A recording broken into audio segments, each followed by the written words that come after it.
because we have a huge agenda tonight. I'm gonna dive right in, call the meeting to order. I've got 7:01.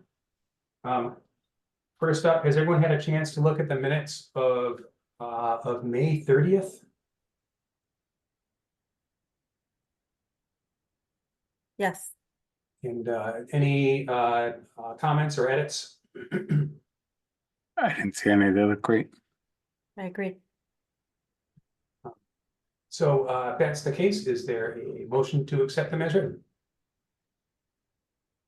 So moved. And a second? Second? And Melissa? Zulik, Yes. Barrington, Yes. Upton, Yes. Smith. Yes. Okay, first public hearing, an RDA for the DCR. In accordance with the Wetlands Protection Act, Massachusetts General Laws, Chapter 131, Section 40, and the Southborough Wetlands Bylaw, the Southborough Conservation Commission will conduct a public hearing on Thursday, July 11th, 2024 at 7:00 p.m. via a virtual Zoom meeting.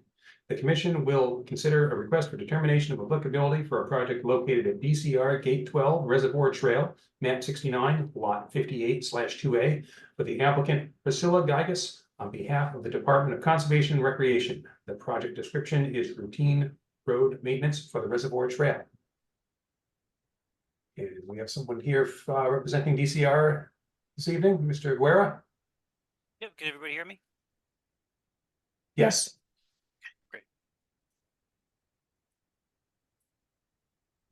Justin, do you just want to do a quick overview of what you are proposing? Sure.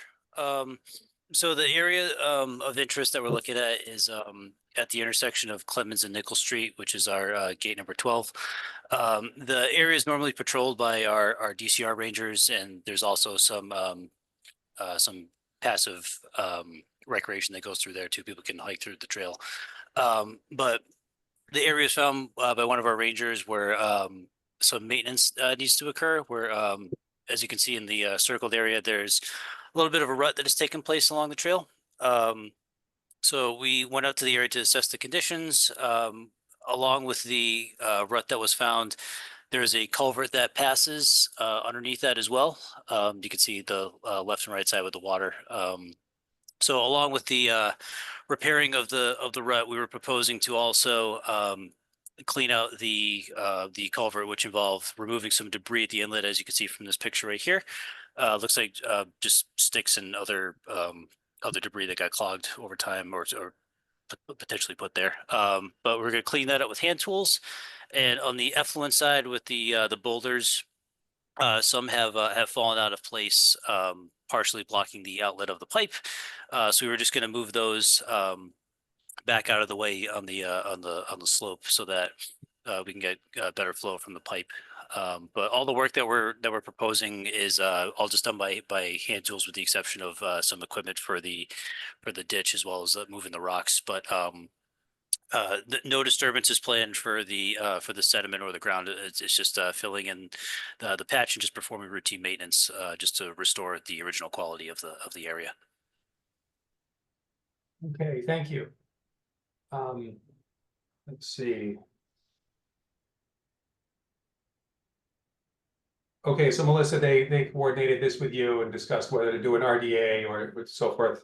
The RDA certainly seems appropriate. So for my part,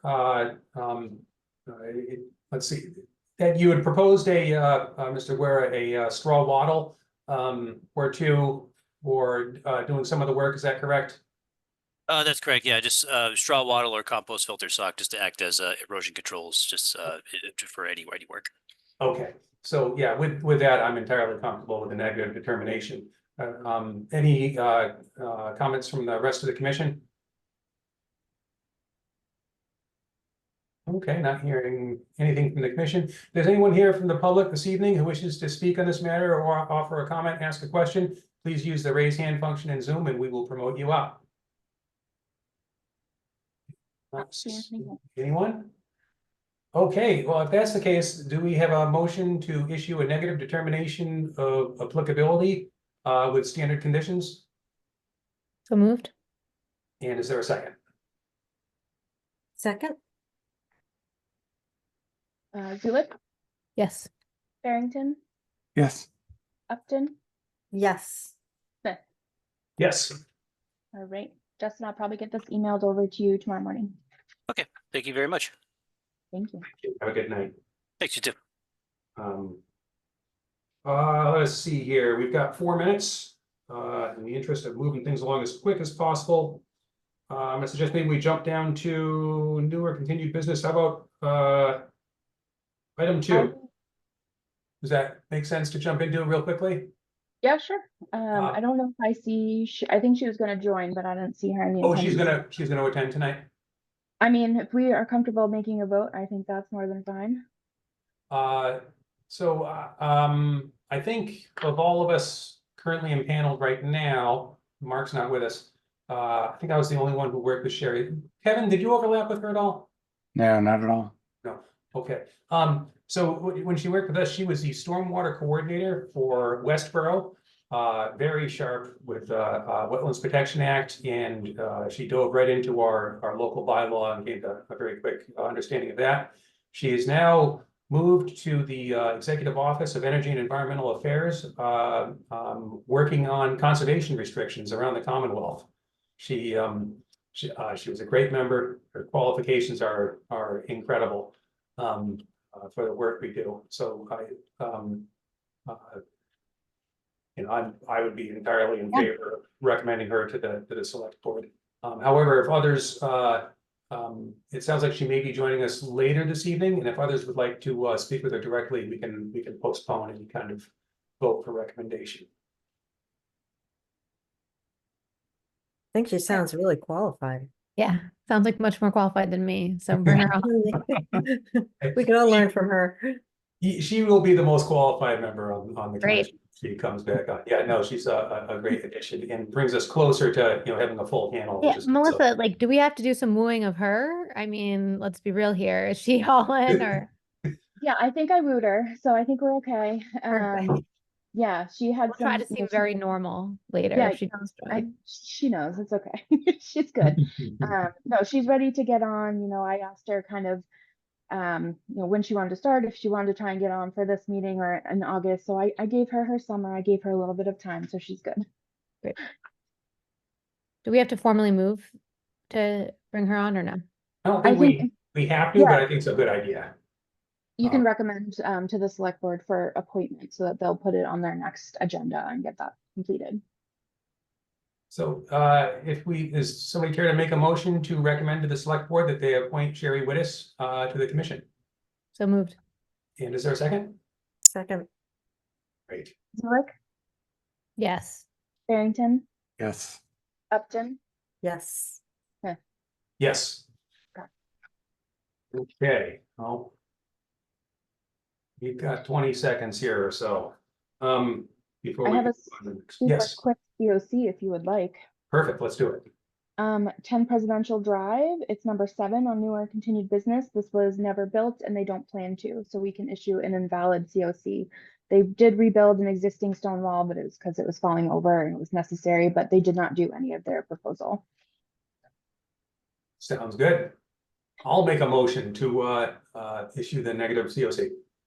Is there a second? Second. Second. Zulik, Yes. Barrington, Yes. Upton. Yes. Yes. Perfect. Fantastic, and that brings us to 7:10. Our next public hearing. Another request for determination in accordance with the Wetlands Protection Act, Massachusetts General Laws, Chapter 131, Section 40, and the Southborough Wetlands Bylaw. The Southborough Conservation Commission will conduct a public hearing on Thursday, July 11th, 2024 at 7:10 p.m. via a virtual Zoom meeting. The commission will consider a request for determination of applicability for a project located at 225 Corderville Road, map 14, lot 31, for the applicant and owner, Brady Loomer. The project description is replacement of a shed within the 100-foot buffer zone. Good evening. Hey there. Welcome. Would you care to give us just a very quick overview of what you're planning to do? So the existing shed is 10 by 10 feet and it's rotting on the siding and just needs to be replaced. And we'd like to expand it to 10 by 14 which then requires all the necessary approvals, since it then requires a building permit and then permission from or clearance from Conservation Commission. But literally exact same spot, just slightly larger, gravel pad, then up on concrete blocks. Is there an existing gravel pad underneath it right now? No, there is not. No, okay, okay.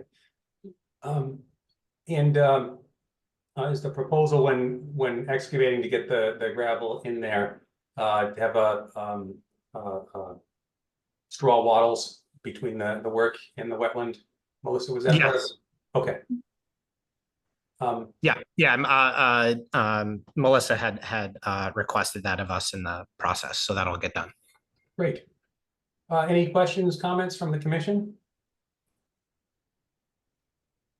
Okay, and I'm sorry. Oh, I do want to just thank the homeowner. They have been cleaning up kind of some yard debris and stuff that's back there. So it will look better once it's done. So thank you for that. fantastic, fantastic. And so that's right. I had read your notes, Melissa. So Mr. and Mrs. Loomer, the debris behind the shed, is that completely gone at this point? The debris that's currently, there was lots of debris in the past, which we cleaned up. The stuff we couldn't fit in our personal vehicles will be taken away by the landscaper that is putting in the pad and demolishing the old shed. So it will be a full clear site once the pad is done.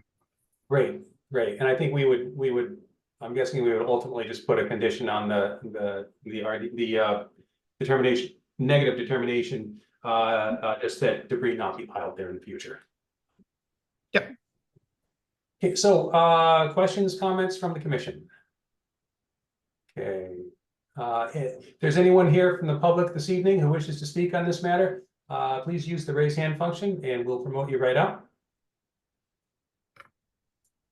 Not Okay, seeing it. seeing none. Would anyone care to make a motion to issue a negative determination of applicability, conditioned as discussed? So moved. And is there a second? Second, Zulik, Yes. Barrington, Yes. Upton. yes. Yes. All right, Okay. I will email you tomorrow morning with everything and sign off on the building permit as well. Awesome. Thank you. Thank you. Thank you. Have a good night. Okay, we've got 6 minutes here. I think I see Vito in the audience. If we, for the dairy farm COCs, Sure. I think that's the only thing he's here for. So I think Joe has gone out and previously reviewed 10, 12, and 14. They had some items to rectify, including plantings in the basin, and they were mowing in the open space, and I think some yard debris. So since then, those issues have been rectified. I've been out. Did another site visit. It's obvious the homeowners have stopped mowing past the boundary markers. All that yard waste was removed and the plantings were installed. So we're definitely good for 10, 12, and 14. And Joe, I don't know if you've gone out to 4 and 6 yet, but I'll let you harp on that one if necessary. Have not been up to 4 and 6 yet. But 10, 12, and 14 are definitely ready for their complete COCs. Great. Questions, comments from the commission?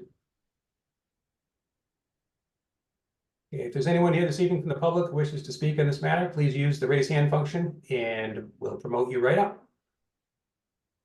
And I'm not seeing anybody. Let's see, we can do these all with one vote, correct? Correct. Is there a motion to issue certificates of compliance for lots 10, 12, and 14 Dairy Farm Lane? So moved.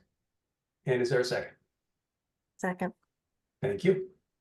Zulik, Yes. Barrington, Yes. Upton, yes. Yes.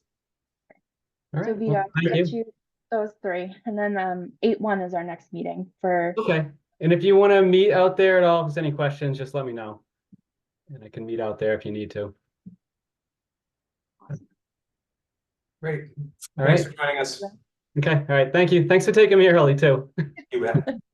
So I see Sherry has joined us in the audience. Do we want to promote her up just real quickly? And Oh, yes. I'm sure she'll love us.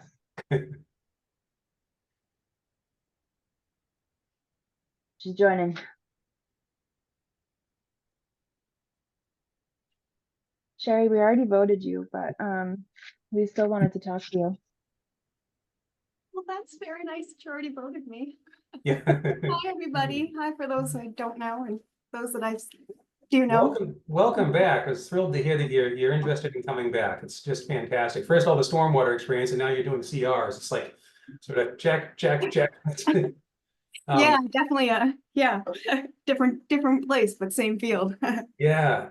So so I told the rest of the commission about you, and everyone was thrilled with your experience, both work experience and the fact you've been on the commission before. So we've already voted you in. So welcome back.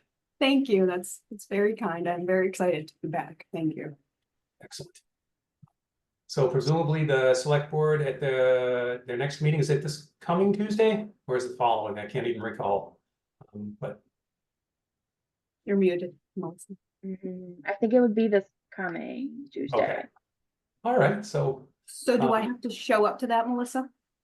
They'll let you know, but I'm hoping because you are already been on the commission, you won't have to do another interview. Yeah. So I will put a strongly worded letter with our recommendation. Okay, I appreciate that.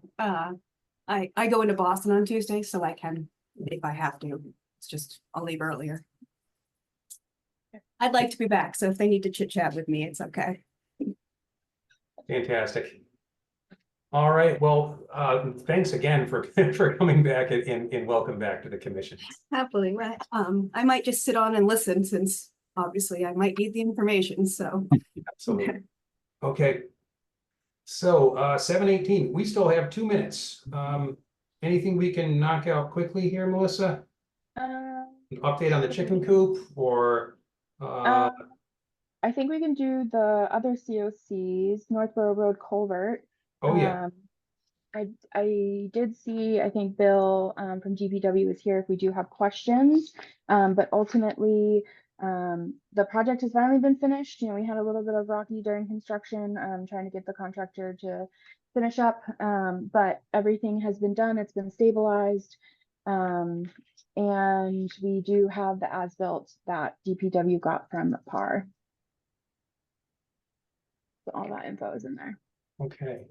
I don't have any questions. Any questions from the commission? Okay, and if there are any questions or comments from the public, please use the raise hand function and we'll promote you up. Does not look like there are. No special conditions suggested, Melissa, just the standard negative determination. It's a COC. Oh, excuse me. Sorry. RDA's in the brain. Is there a motion to issue a certificate of compliance for the Northborough Road culvert? So moved. And a second? Second. And then Zulik, Yes. Barrington, Yes. Upton, Yes. Smith. Yes. All right. Great. All right, and we are at 7:20. Another request for determination. In accordance with the Wetlands Protection Act, Massachusetts General Laws, Chapter 131, Section 40, and the Southborough Wetlands Bylaw, the Southborough Conservation Commission will conduct a public hearing on Thursday, July 11th, 2024 at 7:20 p.m. via a virtual Zoom meeting. The commission will consider a request for determination of applicability for a project located at 1 Andrews Way, map 72, lot 9, for the applicant Gamache Construction on behalf of the owner Alyssa and Bradford Adams. The project description is the reconstruction of a deck within the 100-foot buffer zone. And do we have anyone here this evening from the applicant? Yes, I believe Chris is here. Chris, if you're able to unmute and just give us a quick overview. Can you guys hear me okay? Yes. Oh, wonderful. Hi, how you doing? I'm Chris Gamache, Gamache Construction. Hold I'm on. here to answer any questions that you guys might have. Just, you want to give us just a very quick overview of the Sure. sort of the existing conditions, what you're Yeah. proposed to do, and Okay. any mitigation measures you're going to be proposing. Absolutely, yeah. So this project consists of removing the current deck and concrete pad underneath. That consists as a storage area at this time. New concrete pad will be poured and a new deck will be built. The new deck will be approximately 80 square feet larger. The increased size will require that we install 5 additional helical pile footings. We do use the company Technopost to install, so we're not going to be doing any excavation. So no heavy equipment will be necessary or needed. We are going to break up the pad just using just an electric breaker to break up the pad and removing by hand. We are going to install some straw socks, some wattles will be placed around the work area for sediment controls. So pretty straightforward in that aspect. So yeah, any questions that you might have? Just not necessarily germane. I'm just curious. The helical piles, they're Yes. supporting the pad? Is that correct? They're going to be supporting the new deck. So there's existing footings now. We have to add, because we're going to be extending the new deck is going to be extended out. So we're going to require that 5 additional footings be installed to frame this deck. And So- they are outside of the concrete pad. Is that Exactly. okay? Yep. Now I understand. I was just curious. With the straw wattles in place and the distance from the wetland, I'm comfortable with a negative determination. Any questions, comments, thoughts from the rest of the commission? No. And if there's anyone here this evening from the public who wishes to ask a question or make a comment, please use the raise hand function and we'll promote you up. It does not look like there is. If there's nothing further from the commission, is there a motion to issue a negative determination of applicability with our standard conditions? So moved. And is there a second? Second, Thank you. Zulik, Yes. Barrington, Yes. Upton. yes. Yes. All right. Chris, I will also get this to you tomorrow morning and sign off on the building permit. I appreciate that. Thank you guys very much. Thank you. Have a good night. Yeah, take care. Have a great night. Okay. We have 6 minutes. I think we have one COC left. I had originally, number 6, which is 8 Jericho Hill Road. I had originally sent this to Joe. He couldn't get to it for this meeting. So I had been in discussions with the property owner. I've been out there a bunch.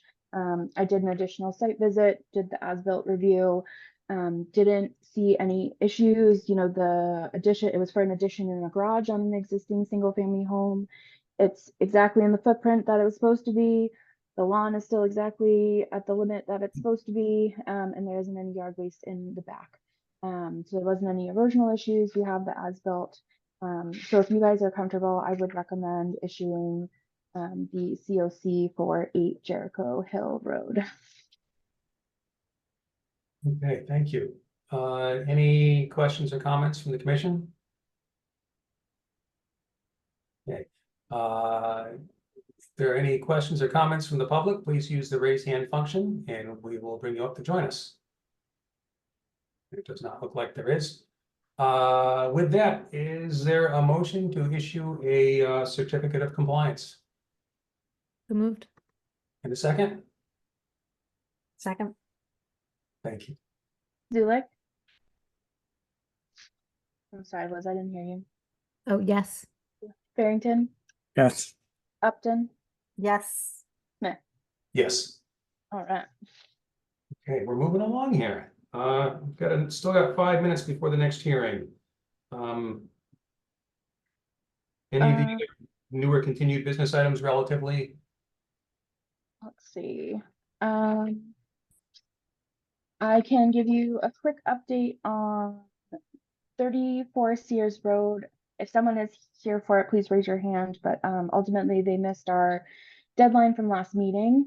I didn't receive anything. They did sign for the letter, so they did receive the enforcement order, but nothing has been submitted. So if you guys are comfortable with me sending out my round 2, as is our common practice, then we can do so. And yeah, I'm not sure. I think the one question I wanted from you guys was, because I think we're fairly confident and comfortable that this property owner has been made previously aware that this enforcement order is coming. Sometimes, usually we do give that kind of one extra grace period, but in this case, when do you want the potential kind of non-compliance where we could start the assessment of fines to start? Did you want that to start when it actually expired, which was our last, what would have been our last meeting, I think 6/20. We could even do it as of today, send the official notice and say, you know, it's been X amount of days, we haven't been provided anything. Please note you are now kind of in violation, and you know, the fines start as of this date. Kind of, I think that's the fundamental difference in path forward.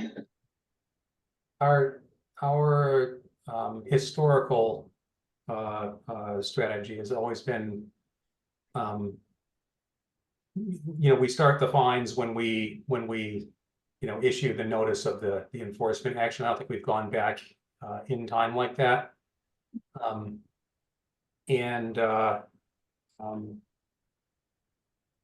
Certainly, I guess my feeling is let them know that fines can now be assessed beginning on this date. It's $300, up to $300 per violation per day. I will say, you know, in my time on the commission, we have voted to issue fines in the past, once, I think maybe twice. But as soon as the applicants began to rectify the problems on the respective properties, we put the fines into forbearance. And once the work was complete and they were in compliance with our regulations, we then waived the fines. We use them only as a tool to get folks to comply with the regulations, never really have done it in a punitive way. I've always been kind of proud of that, that we do it that way. I would make the recommendation that we sort of continue that practice, unless anyone feels otherwise. No, I think the goal is to get the work done. Yeah. Okay. All right, so I will do those next steps and see where we are for the next meeting. Fantastic. Thank you. Okay. And a couple more seconds here. What's Just the, before oh, we sorry. get to, I'm sorry, go ahead. no, I was just wondering about the other certificate of compliance that we haven't done, the invalid one. Oh, that, the work We already number do that 7, for yeah, 10 presidential? Yep, we did that the one. work was never done on that But that one. was the one that we did first. Okay, great. Yeah, so we were able to just dispose of that. Yeah, I saw her on, so I figured I'd let her off. And we now have, by my watch, 7:30. Moving along to our next public hearing for an abbreviated notice of resource area delineation in accordance with the Wetlands Protection Act, Massachusetts General Laws, Chapter 131, Section 40, and the Southborough Wetlands Bylaw. The Southborough Conservation Commission will conduct a public hearing on Thursday, July 11th, 2024 at 7:30 p.m. via a virtual Zoom meeting. The commission will consider an abbreviated notice of resource area delineation for a project located at 25 Park Street, map 55, lot 93, for the applicant Storlazzi, Maro, Schnare, Mauro, Bannon, Puccio, and Morrow. The project description is confirmation of resource area boundaries. And I see we have somebody here for the applicant. Good evening. Oh, I'm sorry, you're on mute, I believe. I shouldn't be. Oh, there we go. Now I can hear you. Oh, okay, great. Never know with these meetings. So, good evening. Would you like to give us just a quick overview of the property and the delineations and so forth? Sure, sure. Property is located at 25 Park Street, just near downtown Southborough. It's about 2 acres, and basically, we just wanted to get a sense of where the resources are, the wetlands, and anything regulated by the Conservation Commission and the WPA, Clean Water Act. So I'm a certified wetland scientist in New Hampshire, went out to the property and conducted a delineation about a month or so ago, and delineated a small wetland pocket in the northern portion of the site, and also a small man-made pond and an intermittent stream that runs off the site or south into the site, where it runs under a culvert. And Joe and I met on site. He conducted a site review, and I think well, Joe, I guess you can speak to this, but it's a tricky site. There's a long history to it.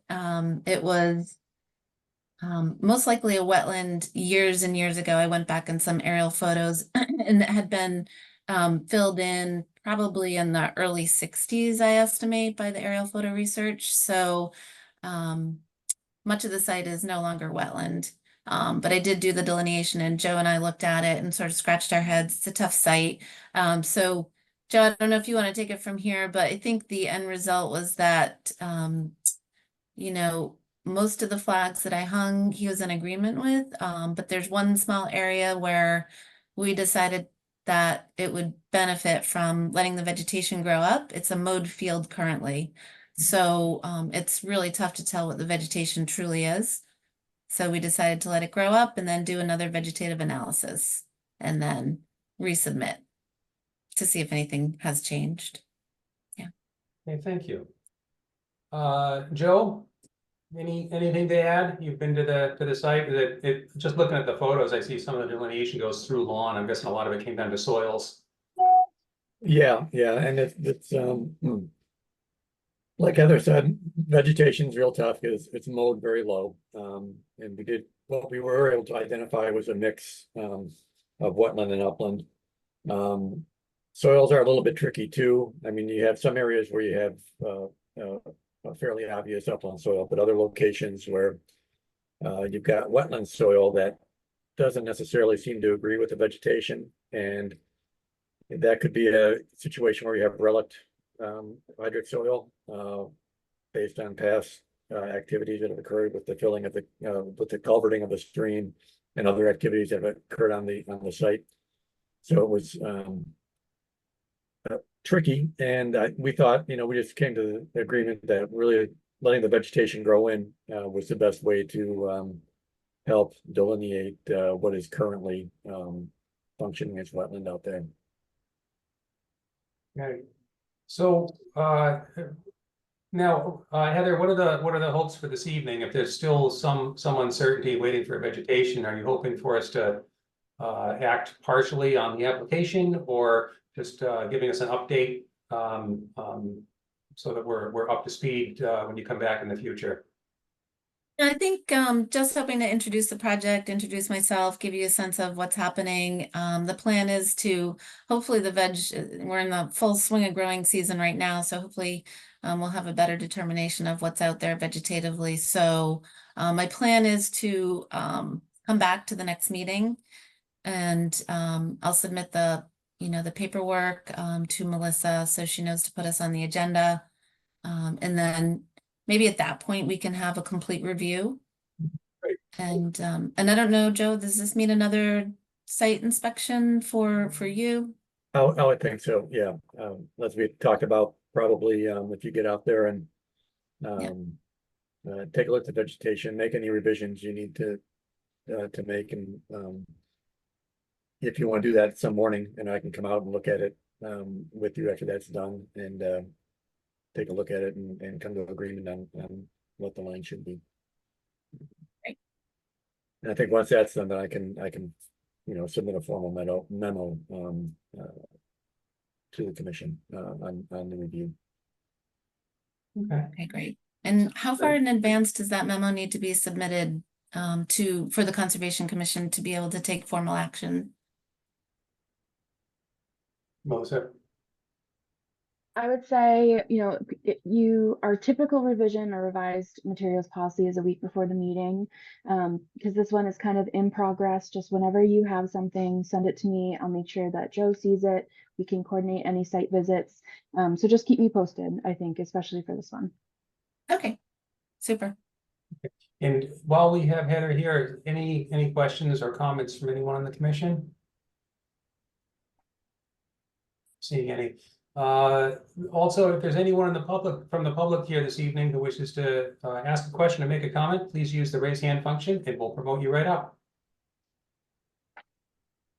Does not look like there is. So looking for a motion to continue the public hearing to our next scheduled meeting.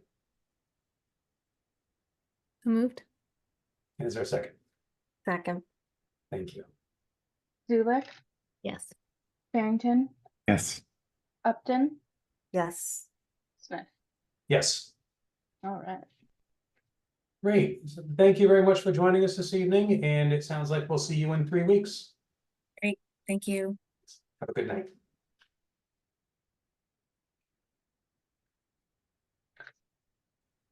We've got 3 minutes. We may not be able to cover the whole thing, but annual reorganization of the commission. We already voted to have Mark chair, right? I think we No, already- we haven't done it for this year. It comes very quickly. Oh, So okay. you can either wait until Mark's here if he joins us later, or we can do this at the next meeting. That's fine. Okay, I was just curious. Gosh. Unless we want to stick it to him and, just demand his chairdom, then that's your choice. Yeah. Okay, so the plan is he will be joining us at some point this evening, right? That was the last communication I had from him. Okay, great. So we can take that up then. And then the only other new or continued business is 12 Walnut Drive, but that's probably more than 2 minutes of discussion. Is there anyone actually, I do want to ask, is there anyone even in the attendees for 12 Walnut? I didn't see any familiar names, but so that might throw a wrench in things as well. I can do a quick update about 200 Southville. Yeah. That'd be great. So I did see the draft of the demand notice from town council today, so that's very good progress. It combines both Concom, Board of Health, and the zoning issues. So my understanding is that town council, after sending it to me, was going to send it to those respective departments as well to look for their feedback, and then moving forward. So because we're not in executive session, I won't get into too much of the specifics, but that I did put eyes on it today. So at least it seems like we're going to get some ongoing progress moving forward. So I'll keep you posted when that officially goes out. But part of it was they were waiting for our last letter we issued on June 3rd was when it got sent out. That finally got returned to me unclaimed. So they are no longer kind of signing off for it at the post office. Okay.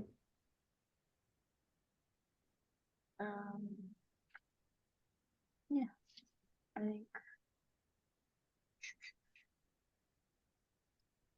we do. Joe, was Chris gonna join us for the contract, or are we just good to discuss? Oh, you're on mute. I'm sorry. You're muted. No, Chris is not joining us. Okay. But Ben, if you wanted to do the next hearing, I Yeah. see 7:40 and they're continuing, so. Oh, okay, great. Let's do that. Okay. Next hearing is a notice of intent, Mass Electric. In accordance with the Wetlands Protection Act, Massachusetts General Laws, Chapter 131, Section 40, and the Southborough Wetlands Bylaw, the Southborough Conservation Commission will conduct a public hearing on Thursday, July 11th, 2024 at 7:40 p.m. via a virtual Zoom meeting. The commission will consider a notice of intent for a project located within the right-of-way along Main Street, Ware Road, Brigham Street, Johnson Road, and Northborough Road for the applicant James Rhines for Massachusetts Electric Company. The project description is the replacement of 17 distribution poles and the installation of 3 new distribution poles.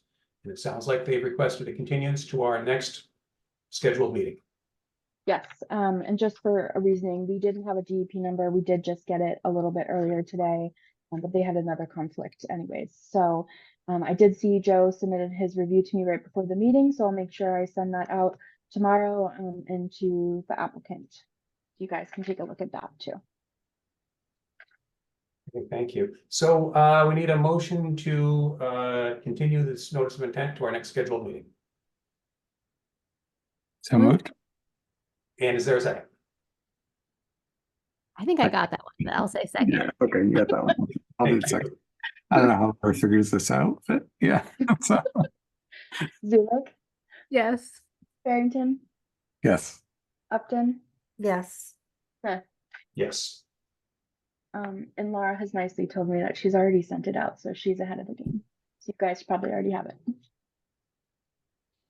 So we have almost 10 minutes here. Do we want to discuss the contract then? Let's do it. Okay. So I provided you guys the proposed contract from Lucas. It is for $110 an hour. It's a $10 increase from previous. It's consistent with kind of the increases that we've had the last couple iterations. It is a 2-year contract. And I don't think there was anything else I wanted to say, but yeah, it's very in line. It's the same as what we've done previously, and still a very equitable market rate. And we're still going to be good with our fees for stormwater applications and so forth. We're going to be. Yeah, so it is a topic I want to bring up at our next meeting in terms of our wetlands local bylaw, just because we've been kind of going over on some reviews and just Yeah. Trying to get the money back after the fact, especially for RDAs, has become a little contentious at times, and it's just awkward. So trying to have that discussion. So Laura and I were going to put some numbers together for the next meeting to be a little bit more consistent, but definitely having in line with what the new contract number would be. Okay, great. Great. Yeah, so just for the benefit of the commission, some of our application fees include all of the review that's going to take place, and it's sort of a one-size-fits-all approach. And when the fees for reviews go up, we have to make sure that what we're collecting for application fees is going to cover Lucas's time and Fuss and O'Neill if they get involved too. So, and it sounds like Melissa's way ahead of me on that one. All right, we still have another 7 minutes here. Let's see. I see communication with boards and committees. Is this a specific thing or just general? Yes and no. Some of it's a little bit general. I did have some requests to have it on the agenda, just from some of our recent discussions, and some things that I've kind of learned myself. So, you know, some of it has been around Chestnut Hill Farm and kind of that communication. Some of it has even been what I've seen from 120 Turnpike in terms of that acreage that we're supposed to be getting. I'm finding out a lot of things like after the fact, you know, when it's supposed to be land that's donated to the Concom. So that has been kind of interesting. I'm not sure kind of how that, you know, process has been going. I know the applications for the 40Bs have been very, I don't want to say convoluted, but very kind of legality mixed. A lot of issues, you know, we even have 120 on our agenda tonight, but, you know, they're still not going to be here because they kind of jumped the gun. A lot of things changing. But I think some of it, you know, I think we've been a very calm, cool, collected board for a very long time, that we are non-problematic, which I don't want to be problematic, but I think it'd be nice. You know, I don't necessarily know if there's an action per se to take this, but I think it's something I want you guys to stew on. And if you guys have any individual comments, you know, I know that there was discussions that were had with town council about our CRs, you know, at Chestnut Hill, and it's just kind of been a little interesting to kind of understand the placement of responsibility and oversight of things. Yeah, I know you mentioned Chestnut Hill Farm. You know, the CR is placed under the care and control of the Conservation Commission. And you as our point person, Melissa, are in many ways leading the charge there. I understand some other town bodies, members of other town bodies have sort of jumped in too. I'm not sure if there's a recognition of the role of the Conservation Commission in that. I hope it hasn't been too frustrating for you. I think it's more, yeah, it's not as, sorry, Melinda, it's not as frustrating for me. I guess it's more I guess I'm frustrated on behalf of you guys in that I want to make sure that I am giving you all of the information that you should be privy to as well. Melissa, I want to thank you for bringing this forward. I do think that there is a sense that, as you're saying, Ben, there's not necessarily an appreciation for the role of the Conservation Commission, the responsibilities we bear as commissioners when these issues come up related to Chestnut Hill Farm. And I think there has been a concern that there might be sort of a confusion when various other boards are reaching out to the trustees to speak about ideas or potential changes. When I think that a lot of that really needs to be guided through this group. So if there is a need to be conferring with other committees in town, we should do that in a way that is open and in accordance with open meeting laws. But it just felt like there might be activity that would raise confusion and maybe not correspond with the appropriate roles that this group has. That was my perception. I think you put that very well, Melinda. Yeah. And Melissa, I just want to assure you, you mentioned you want to make sure that we felt we were getting the information we need. You've been doing a fantastic job. You know, the correspondence that that has come out, a lot of it even, I think, doesn't even reach the commission. But I think you've done a great job forwarding, the various communications that have taken place. I know there've been some meetings that have taken place. I think a select board member met with the trustees. To Melinda's point, I think that does sow confusion, perhaps with the trustees and being unsure who exactly they're, they should be talking to. They're talking about some pretty weighty issues. Now, I don't want to get too off track. We're going to be coming to this on our agenda item, but we'll start talking about potentially changing the conservation restriction. As a topic was brought up, the commission needs to be a part of that discussion. I would suggest being the holder of the CR on behalf of the town. But Melissa, to say it out loud, I think you've done a fantastic job keeping us informed. You've kept us as informed as you are yourself, and that's Fair. That I completely agree. And I guess I would just, as a newer member of this commission, look to others in the group to maybe suggest what do we do in a situation like this where we feel like there is a confusing situation that is brewing.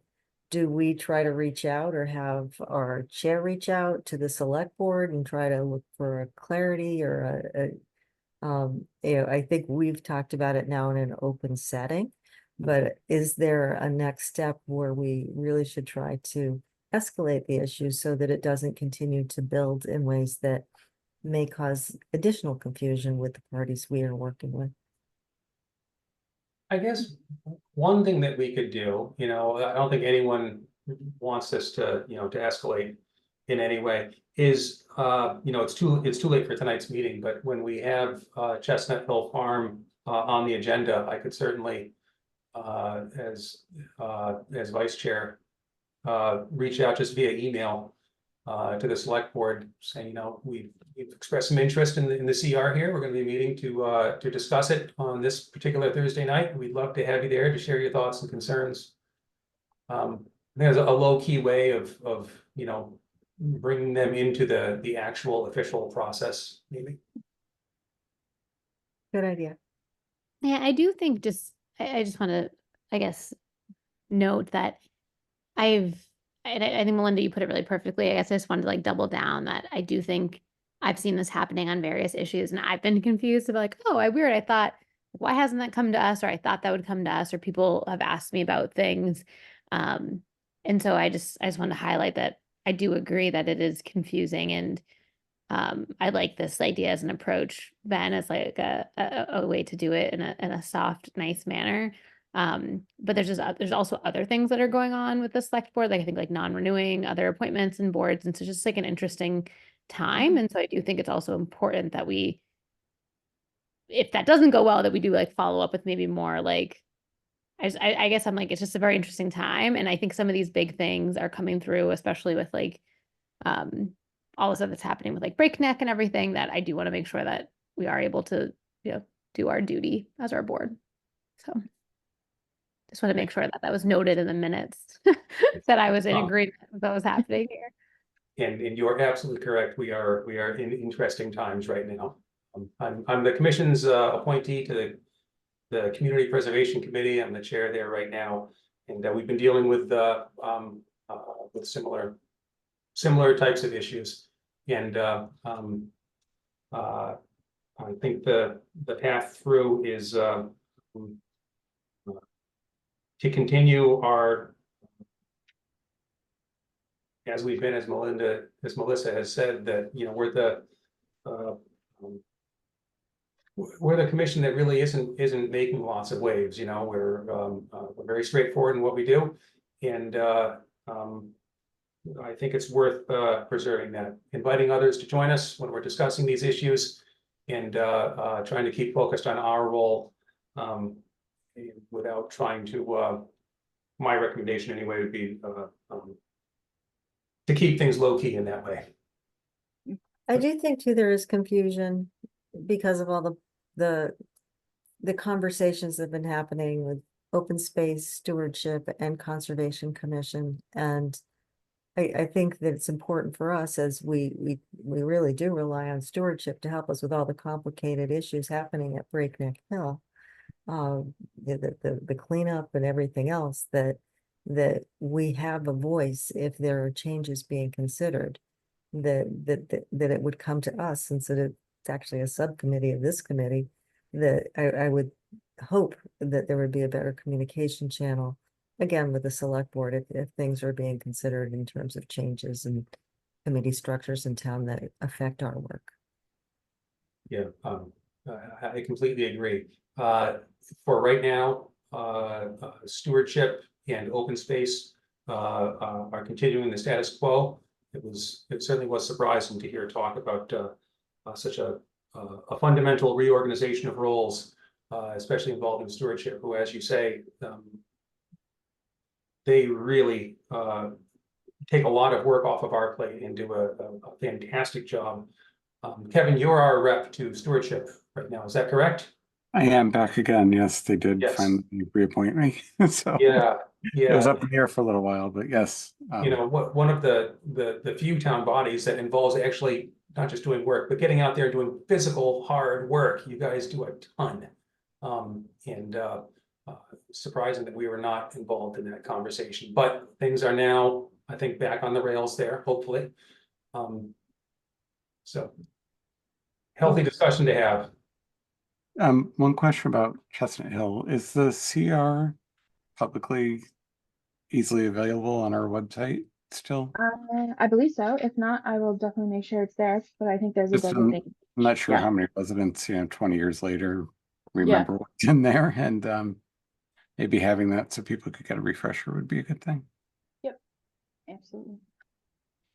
Great. Okay, 7:55. I'm gonna move along to our next public hearing, a notice of intent for 170 Woodland Road. In accordance with the Wetlands Protection Act, Massachusetts General Laws, Chapter 131, Section 40, and the Southborough Wetlands Bylaw, the Southborough Conservation Commission will conduct a public hearing on Thursday, July 11th, 2024 at 7:50 p.m. via a virtual Zoom meeting. The commission will consider a notice of intent for a project located at 170 Woodland Road, map 19, lot 110, for the applicant and owner, Sarah Schmidt. The project description is the construction of a pool, associated hardscape improvements, and relocation of a shed. I see Sophie Shapiro here this evening. Good evening. Thank you for joining us. Would you like to give us a quick overview of the project? Thank you. Yes, good evening. Again, my name is Sophie Shapiro. I'm a wetland scientist with Goddard Consulting, and I'm here tonight representing the applicant Sarah Schmidt for the proposed work on the site known as 170 Woodland Road. DEP has not yet issued a file number or any technical comments for this project. I will be presenting the project to the commission. May I share my screen? Thank you.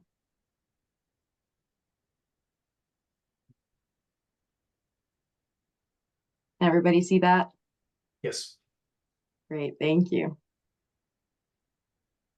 Since the project is only taking place in the northwestern section of the site of the divided parcel, the plans only display this portion of the site. This portion of the site will be referred to as the project area for the purposes of this presentation. There's a bordering vegetated wetland in the southeastern part of the project area, which casts a 20-foot no disturb zone and a 100-foot buffer zone over much of this portion of the site. The project area is characterized by an existing single-family house with an associated lawn, driveway, patio, gazebo, hot tub, a walkway, and then a fence and a retaining wall, and 2 sheds. Construction of a pool and associated amenities is proposed. The associated amenities include an expanded patio over here, an expansion to the walkway to make it seamless with the patio, a pavilion over the patio, the relocation of one of the sheds, and a revised layout of the fence and retaining wall. The only work proposed within the 20-foot buffer zone is in this section over here, and it will only be a temporary disturbance in order to shift this retaining wall actually outside of the 20-foot no disturb zone. This fence was also approved under the COC for DEP file number 290-819. And an erosion control barrier in the form of staked straw wattles and staked siltation fence, here in pink, shall be installed slightly up gradient of the 20-foot buffer zone to BBW. And in summary, the applicant is seeking an order of conditions for the proposed work, and I'm happy to answer any questions you may have at this time. Great, thank you. Now, Melissa, I understand that Lucas has not issued a formal review yet. Is that correct?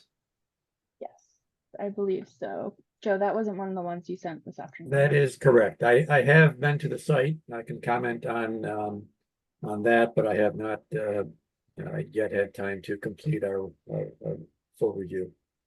Yeah, I'd love to hear your comments about the site.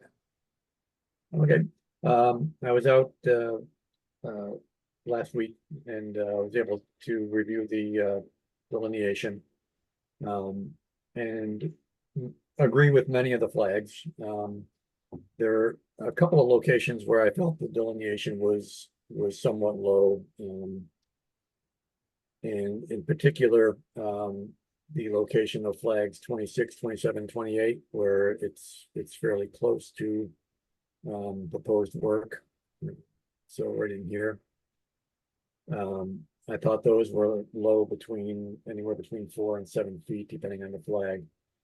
There were a couple other spots where I thought the flags were, somewhat low, not terribly, but they really don't impact the buffer zone where any work is proposed. There's also a small isolated wetland adjacent to flags 10 and 11, which would increase the buffer zone somewhat onto the property, but not in an area where any work is proposed. That's separated from the main BBW by it looks like a stone berm that was probably constructed some time ago. But I think that's pretty much it as far as the flagging, and I certainly available to meet with representative from Goddard to look at the flagging, if they would like to do that. The flags near 26, 27, 28 that may impact the 20-foot notice grid. So that might be an area that we're going to look at. Okay, thank you, Joe. So first, we don't, not having a DEP number by itself would preclude us from actually acting on this tonight, but we can certainly have a discussion of it. Any questions or comments from the commission? Just one quick one, looking at the plan, where you said you're gonna do the temporary encroachment in the 20-foot. It looks like the erosion controls kind of drawn. Yeah, that's outside of the erosion controls. Would that actually be rooted more into the 20-foot to protect that work? Yeah, we could definitely add that in the next round of site plan revisions. You're referring to this area here? Yeah. Yeah, that could definitely be added.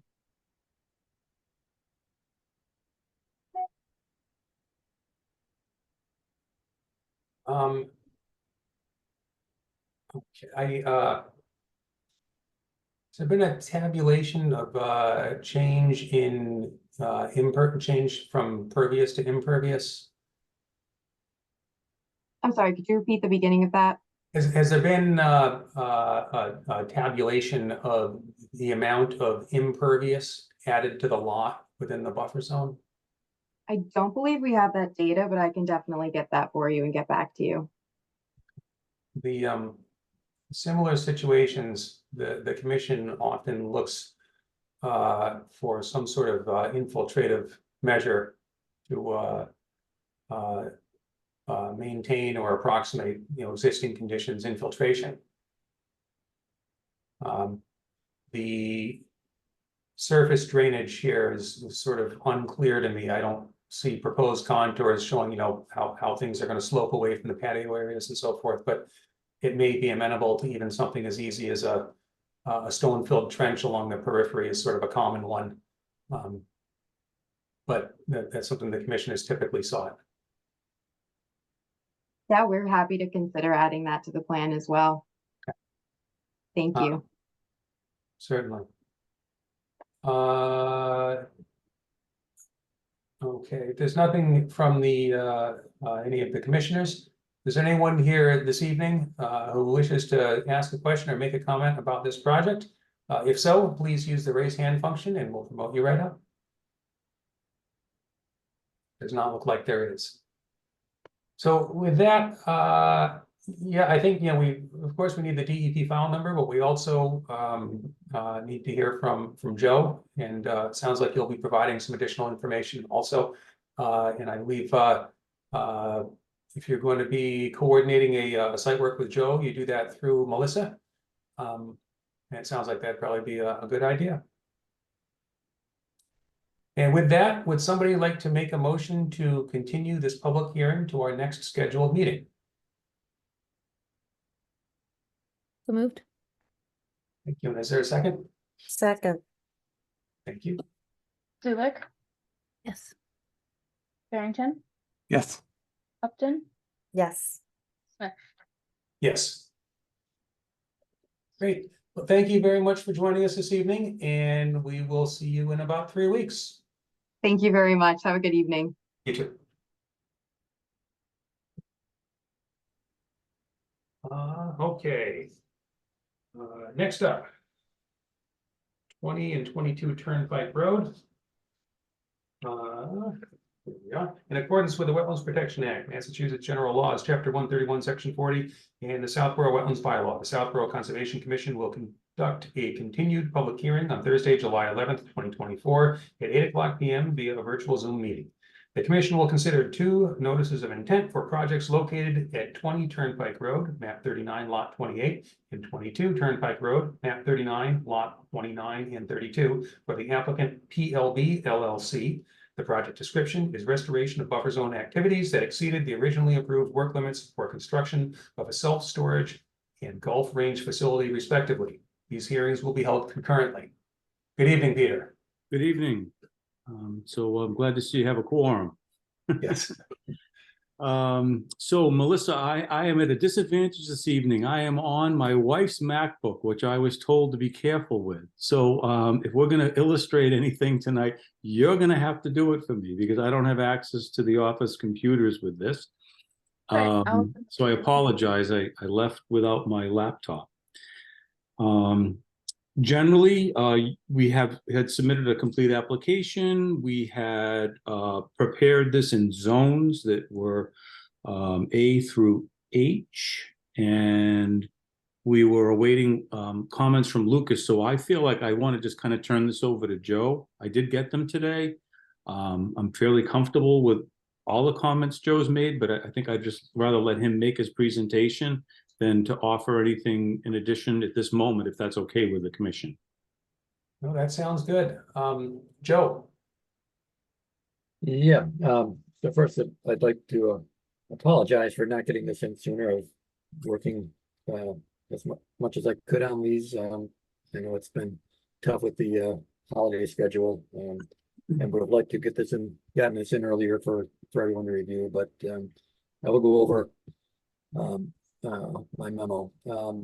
So what I did is I was out the site 2 times, initially with Peter and with Kevin a couple of weeks ago, just to get familiar with the different areas and get a quick look at the proposed mitigation.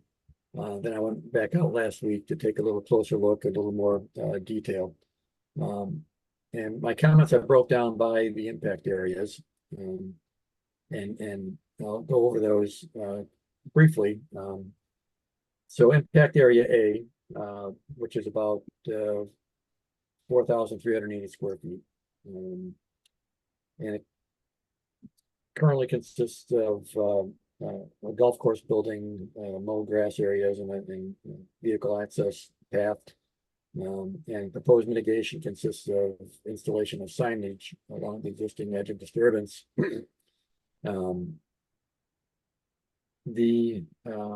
What I would recommend in this area is there's a portion of the area that would appear not to be necessary for future access in the southwest corner. And I would recommend that any proposed signage be bumped out there as far as possible, and that the area be allowed to revegetate naturally with some plantings. There's also some golf course equipment being stored just within the tree line in that area that should be moved to a location more appropriate than in the wooded buffer zone. Impact area B, 5,760 square feet, currently consists of mowed grass and a small area of naturalized meadow. The proposed mitigation consists of blocking the existing golf cart path so that path is no longer going to be usable, and there would be plantings in that path also. And looking at that area, it's a fairly large area of the buffer zone, which is currently primarily being mowed regularly. There's a small area that is apparently mowed less frequently, and it has some growth of meadow grass in that. And I would recommend that entire area, if possible, be allowed to reestablish as a meadow with limited mowing, maybe twice a year or so, just to improve habitat value over the constant mowing.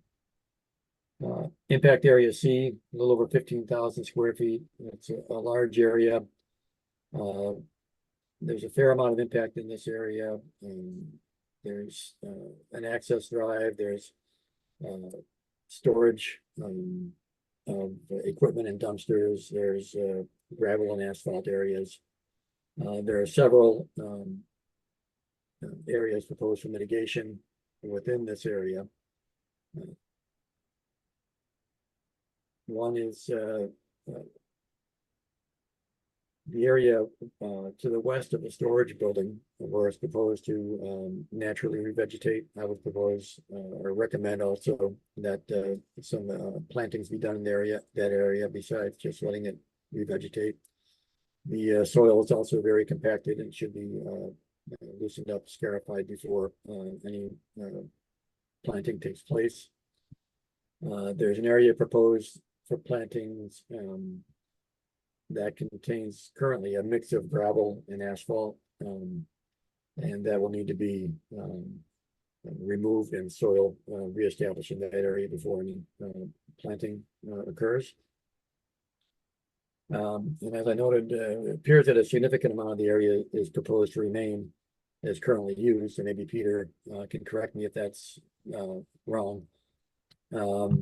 I thought the commission should discuss, given the amount of impact in that area, if additional mitigation is appropriate at that location, such as possibly moving the dumpster storage area and revegetating more of that location, or possibly even rerouting the existing access drive further toward the edge of the buffer zone rather than where it is now, closer to the wetland. Impact area D, 4,660 square feet. Currently consists of fill, of gravel, asphalt, ground asphalt, and proposed mitigation involved removing a concrete enclosure which has been completed, removing the fill to restore original elevations, and then adding stump grindings and planting with red maple, hibiscus blueberry, and common winterberry. I thought some additional plantings would be suitable for this area, increase the density. And also I noted that the existing soil, when I tried to do an auger in there, has a fairly strong petroleum odor. So would certainly recommend that the applicant verify that fill material meets all necessary regulatory requirements for disposal or reuse, and that no spills have occurred there. Impact area E, 2,970 square feet. Currently consists primarily of naturalized vegetation, and no further mitigation was proposed for that area. I agree with that. I don't think any planting is necessary in that area. It's growing in quite well. I would recommend that it be included in invasive species monitoring, which I will mention shortly.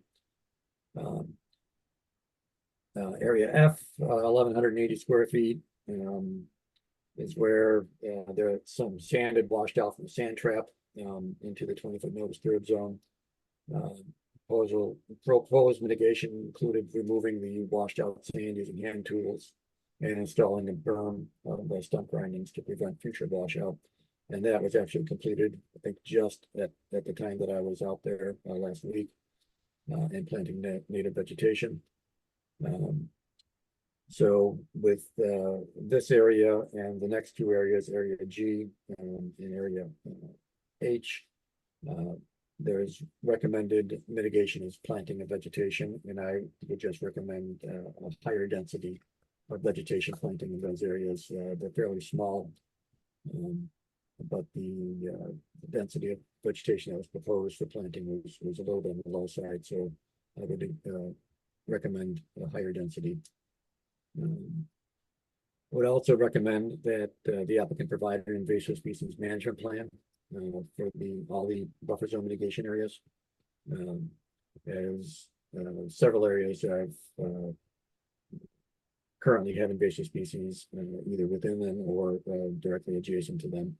It would also recommend monitoring and reporting program to the Conservation Commission.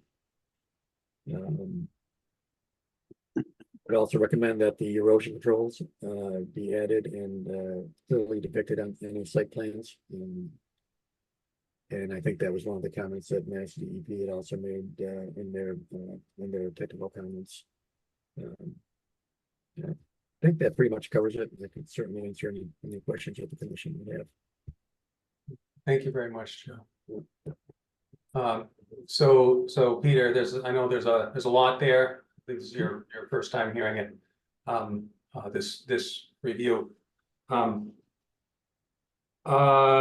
I have a couple of questions myself, but if there's anything that Joe brought up that you have news on or want to comment on, please.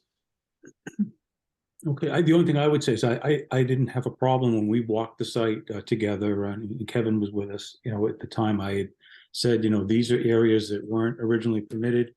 I felt as though, you know, we could do more. And so Joe's comment about adding plantings, I'm fine with that. What I would say, if we're going to have a density that has that, Joe was kind of giving you a square footage value to do that. I would just prefer to probably use a little smaller plant material, not to say that it's less quality. It's just something that can have a habit that starts off in its growth and we'll let it expand with those sisters that we're going to add to it. Whereas if we had had the smaller density, I might have used a slightly larger plant. So that's just the one comment I would make, is that I'm fine with it. But I'd probably, instead of using like a 3-gallon pot, maybe do 2-gallon pot plants and put them at the higher density, which I'm fine with. And it gives them all a better foothold, probably a better plant long-term too, because it'll have grown at that location for a longer period of its initial life. So it'll understand what kind of environment it's growing in. So if that's okay with you, then that would be the program we'd come back with. As far as invasive management, I'm fine with that. There were some invasives that we did see there, particularly, and I don't know if Joe actually raised this, but there was some knotweed that it was just disturbing to see where it was, because it was kind of right at a limit of work. It was clear that, you know, I didn't see knotweed anywhere else other than where this toe was. So to me, that was something that got introduced there, but it was something I thought we could eradicate pretty easily by just covering it. We've had some good luck at other locations in Southborough using a heavy geotextile product to do that. So I think we can provide that program for that area. And that was kind of like in that C area. I'm just not sure where the commission wants to go with this tonight. We have been, you know, talking about it for some time, and I'd like to get the work done. The property owner wants to get the work done. They realize they have a responsibility to do it. So if you're inclined to try to wrap this up, we can make commitments, and we could give Melissa enough bullet points to put together an order of conditions. If you feel as though we need to continue, then I don't need to, I guess, add a lot more tonight, and I'll respond to everything that Joe's raised and provide you with the documentation that is being suggested. So it's really up to you folks. I'm anxious to get the work done while we're still in a good growing season. This summer's been much better than summer of 23. Even though it seems like we're getting a lot of rain, it's just not the high intensity and volume rains we got last summer. So it's we've been getting some work done this year. That's all I can say. The detention basin is cleaned out. That was going to be my next question. All right, yeah, they haven't finished everything, but most of the heavy muck and sediment has been removed from the basin. Right, and so we're going back 6 weeks now to the previous time we met about this. You're going to take a look with HydroCAD at that pond and the you know, so some changes in the drainage areas and the piping leading to it and so forth, and making sure that, you know, the numbers still work, you still have your freeboard, you're still mitigating all that. Yeah, what we found though, Ben, was that we did not find that we had sufficient freeboard at the detention basin. The volume is there, but not the freeboard component of volume. So that is one thing we've told PLB, is that they're going to have to raise the elevation along the perimeter of the basin. They know that. Okay, that is all work that's outside the buffer zone. It's not going to impact your resource area. It's just something that has to be done administratively. Okay. And I can assure you that work will be done. So if you folks, again, were inclined to do this, it's recognized that is part of the project, and you can just condition that. We'll provide the documentation to Melissa that the volume is there. But right now there is not adequate freeboard to the basin. With that said, we've had some high intensity rainfall, you know, especially last year, and particularly 21 and 22. We actually had some storms that were quite similar to what you'd experience with 100-year storms. They just weren't 24-hour 8 inches. They were 5 inches in a shorter or a overlapping period of time. In some instances, they were back-to-back storms. So the basin has seen some heavy rainfall events, but not what we designed it on for maximum impact. So just for the benefit of the commissioners, so this whole issue of freeboard, detention pond, the berm of the pond has to be 1 foot higher than the anticipated elevation of flood water within the basin at the 100-year storm level. So you have to have an additional 1 foot of berm above that, and that's to address worries about if you start having overflow, you get erosion that will snowball and create a blowout in the detention pond. So it's just to provide some assurance that doesn't happen. So that was my question. So I'm glad to hear that you've looked at it and you have a plan going forward. The information will get to Melissa.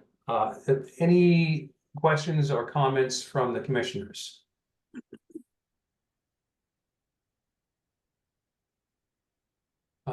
So one question before us is, I think Peter's asking us if we feel comfortable acting tonight, or if we want to wait until we get a response to Joe's comments.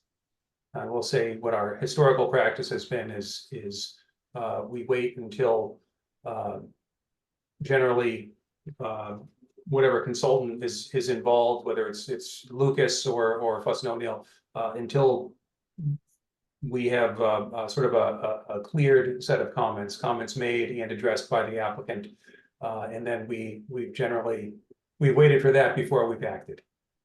I think that makes sense, Ben. If you think about the number of issues Joe just walked us through, it's important for us to make sure that we have not missed anything as we think about going forward. And so I would be in favor of waiting till the next meeting to vote on a document that had all the details. Thank you, Melinda. I think, Peter, I think there's no reason why we wouldn't be in a position to act at our next meeting. Once we have that. Before I forget, there's anyone here this evening from the public who wishes to speak on this matter, to ask a question or raise a concern, please use the raise hand function and we'll promote you right up. Okay, I'm not seeing anyone. If there are no comments from the commissioners, Peter, if you don't have anything further to share with us, I think we're looking at continuing to our next scheduled meeting. Yep. I would have just asked to put us on the agenda. Thank you for your time this evening. Certainly. Do we have a motion to continue this? I moved. And a second? Second. Thank you. Zulik, Yes. Barrington, Yes. Upton, Yes. Smith. Yes. All All right. Thank you very much, Peter. See you soon. Thank you. Take care. Have a good night. Okay, 8:24. All right. Last public hearing, notice of intent, 120 Turnpike Road. In accordance with the Wetlands Protection Act, Massachusetts General Laws, Chapter 131, Section 40, and the Southborough Wetlands Bylaw, the Southborough Conservation Commission will conduct a continued public hearing on Thursday, July 11th, 2024 at 8:10 p.m. and via a virtual Zoom meeting. The commission will consider a notice of intent for a project located at 120 Turnpike Road, map 37, lot 120-4, for the applicant FD 120 Turnpike LLC. The project description is the construction of a 60-unit apartment building. And I understand the applicant has requested a continuance to our next meeting. Correct. Yes, they are still working on updated and revised plans based on comments made through the planning board and ZBA discussions and hearings. So once received, I'll forward those out to you, and we can hopefully get through the next round of review. I think Joe has gone out with Matt to look at the wetland initially, but kind of held back on the rest of it, obviously, because the project is changing. So they have requested a continuance in hopes that we will have an actual update for, I believe, our next meeting. Great. So that's the hope. All right, so we need a motion to continue 120 Turnpike to our next scheduled meeting. I moved. And a second? Second. Second? Thank you. Zulik, Yes. Barrington, Yes. Upton, Yes. Smith. Yes. Okay. So with Mark still not with us, we'll keep one tabled if necessary to our next meeting. I Next- also did not ask you to vote on the Lucas environmental contract. Oh. I think So that's kind of we important. discussed it and seemed to come to an agreement. Is there a motion to accept Lucas Environmental's 2-year contract as discussed? So moved. And is there a second? Second? Thank you. Zulik, Yes. Barrington, Yes. Upton, Yes. Smith. Yes. Okay. So next up in continued business, 12 Walnut Drive, the chicken coop. I still don't see anyone here for that. If someone is, please raise your hand. But I do see people here for Chestnut if you wanted to skip around. Yeah, we can come So we back. don't have the trustees with us tonight. They had their own board meeting. So they forwarded off that proposed language that I sent to you earlier today. That, and just to clarify, isn't the entire management plan. That's just that one section within the plan. I will admit I haven't read it too hard in detail yet. She just sent it over, I think, Tuesday night, and it's been a little nutty. So, you know, it's a quick one pager. Discussing that they're putting a pause to farming and that they would include the farm plan that we previously discussed as an addendum to kind of show what historically they've proposed, but with a statement in the new section that any changes or when they continue to do farming will notify the commission. So that's kind of where that is. We did do a site visit with the trustees, with some of the commissioners. And Mr. Hamilton was there as well. I think DA invited them, and one of the neighbors from Woodside. So Pam Esty was there as well. I do know, I think I see Freddie here. If you wanted to bring her in for some of the comments for open space, I can do that. But yeah, it's kind of, I think they want you know, understanding from the commission of if we're comfortable approving the management plan with this new language. And yeah, just looking for, I guess, next steps. I too didn't have a chance to sort of go through it in great detail. I give it a quick skim. I was pleased to see that they had changed the dates for the no mowing window from ending at July 15th to ending at August 15th, giving another month in the main field for to assure that any bobolinks born there will have been fully fledged by the time they mow. So I was happy to see that. But as I said, I read through it only very quickly and I haven't had time to really think on it. But I think, well, first, any questions, comments, concerns from any commissioner? I would say it's to my mind progress to adjust the way the document is represented, since actual farming is not happening right now, to move that information into an appendix that we could reference in the future, everybody who's interested in the plan. And I agree that the adjustment of the date for the grazing and also mowing was another important factor. So I think we all need a little bit more time with it. It's hard when you get it sort of the day of the meeting to really process it, but it seemed like it was moving in the right direction. Thank you. Anybody else? Okay, so yeah, I think we should, let's promote Freddie up. I see she has her hand up now. You should be able to unmute. Hi, Okay, Freddie. hi there. Freddie Gillespie, Chair of the Open Space Preservation Commission, and we were commenters from when the was it 2 years ago in April? And I'd say that almost all of our concerns have not been addressed yet.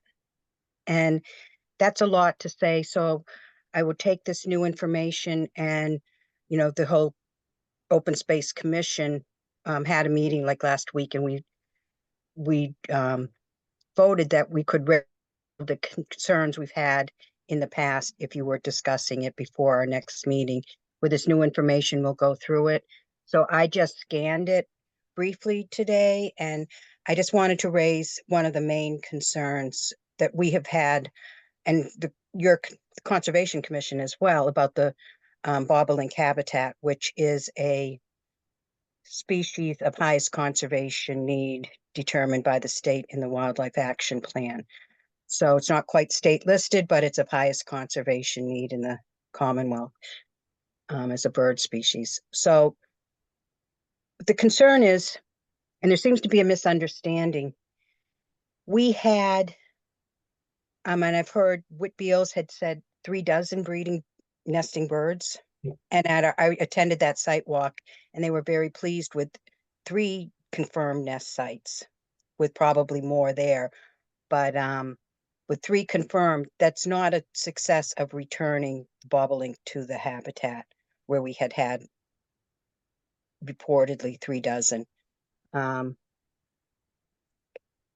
The misunderstanding is the decline was caused by grazing, not by the mowing. So saying they're not going to mow is not addressing the issue, and they didn't restrict grazing in any meaningful way. And if you go through what they added today, the newest language, it talks about mowing. It is silent on grazing. And my understanding from our site walk, and then if you, in the other document, it still allows grazing during the breeding season based on some standards that they're not giving you any benchmarks. And by including that language as an addendum to the management plan, it's a placeholder and say what it sort of says, when we start farming, we're allowed to do this. And I don't think you ever agreed to those terms in a final document. So sort of including it as an addendum here is sort of slipping it in as though you have agreed to all of those conditions. And there are other issues as well from our original letter, but the bobolink habitat being the most critical one. There's also, I believe Pam Esty may be here, who lives across the street. She also told me that one of the concerns that reduced the bobolink nesting was, and it went from a healthy habitat to 0. And now we're back to confirmed 3. I think you want to make sure that it gets brought up to a level it had been at before. They said, well, the numbers fluctuate. Well, they might have fluctuated in the past, but they were in the dozens of breeding birds each season. 3 is not saying you have a success and now you can start, doing some sort of grazing. What Pam had also told me tonight was that the grazing in October is one of the things that it deteriorated the habitat, because there wasn't tall enough grass in the spring when they came back. And I wasn't monitoring this while it was ongoing, and living across the street, Pam and Whit had great experience, just visual, and also having lived there for many years before the trustees owned the property. So I would certainly deflect to their opinion, their input, but I think that's a serious concern you want to address and not just let it slide by that, oh, they've got some Argo ecologist who is going to do some study somewhere else based on some criteria that they're not telling you what that is, and then they will decide that it's okay to bring in grazing animals. Why not just keep the grazing animals out during the breeding season? Period. There's plenty of other land there. I don't see any need. At Breakneck Hill, we used to have the cows come over after the bobolink fledged season. August 1st, cows could come over. Simple. Not maybe they will, maybe they won't. I think having a defined number, you have so much land that's available for grazing. Figure out how many grazing animals you can have. And the other concern is the addendum. It states right in the beginning is we have a permanent herd. Well, no, you don't. So why would you include that in, even as an addendum or an attachment? Why would you include it? It's false. Why not have true information in your management plan? And why isn't there any information on how they're going to move from no farming into farming? You know, how's that going to happen? Isn't that what a plan is about? This is what we're doing, and this is what we plan to do for the next 5 years. I don't see anything in there about what they're doing now and what they're planning to do. And just the final thing I will say is the trails are a big concern. That could be a topic for another night. They're still not well marked, easily found. They're saying that some of them will be temporary or moved during different times when they're grazing different animals. There's no signage, and it is very difficult to find where their winter sledding access is when they've got it all fenced off, and how to get around during the winter when we have the right to public access on all of the land with snowshoes when they've got fences up. Makes it very challenging. So that's it for me for now. Thank you. Thank you, Freddie. Melissa, could you promote Pam Estia? Hi, hi everyone. This is Pam. Good And evening. good evening. Yeah, I want to reiterate the issue about the addendum and that there's a lack of attention to the grazing animals. As far as I know, the field, the bobolink habitat was not mowed. It was mowed years ago when we still owned the property and before trustees started farming. Once they brought in goats, the goats were brought in to graze in the beginning. And, you know, around the nesting season, at one point, there were so many animals, more than were listed in the addendum that I saw. There were maybe 200 goats and sheep on the property, and that was way too much. I think the number that they expect to bring back, if they bring back grazing animals, is more like 118 or 120 or something. And there's plenty of land here to graze that many animals for sure. But I do believe that the sheep and goats, if they come back and the mowing, it can't happen around the end of fall, because the field will not come back in the way it needs to come back with the height of grass it needs in the month of May when the bobolinks return. And it is true that there were 3 dozen nesting pairs for years and years and years, that those numbers plummeted. And from our perspective and other birders in the area, it happened once the animals were allowed to graze early in the spring, then too soon after the nesting, and then towards the end of the fall. The good news is that we used to keep our steers, our male castrated bulls, on our side of the road, on the west side of Chestnut Hill Road. They are now gone, and trustees has more property to graze any ungulates that they want to. There's plenty of room. They shouldn't have to graze in that field area. Thank you. Thank you very much. Thank you, and Freddie also. I managed to read through that document very quickly, and I didn't pick up on that. I was pleased to see that the mowing had been put off to August 1st, but frankly, if there's going to be grazing taking place within there, it sort of defeats the whole purpose. I think we've gotten some great information tonight. Also on the topic of fences. It sounds like with the cessation of farming activities, many of the fences simply aren't necessary. It would be interesting to hear what the plan is for those, in particular with respect to preserving access to the property, as Freddie talked about. I see Freddie has her hand up again. Freddie? Thank you. You brought up another concern, which is,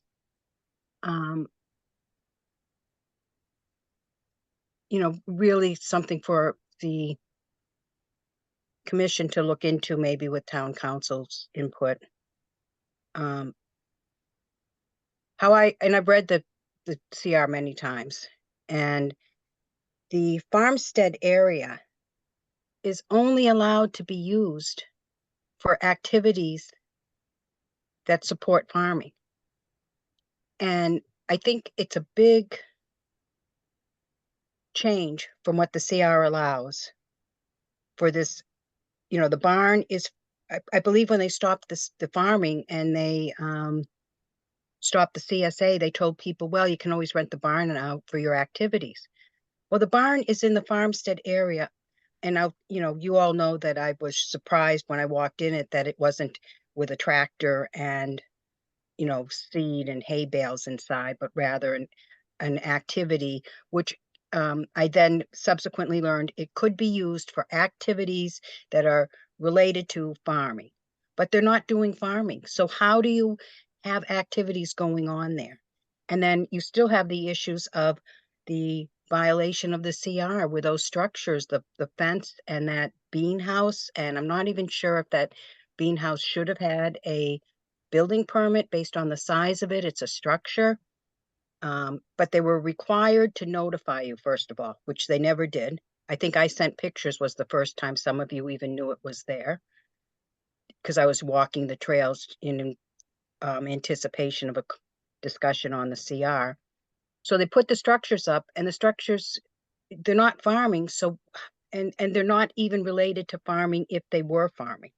It's an event activity, so I think that's a violation of the CR.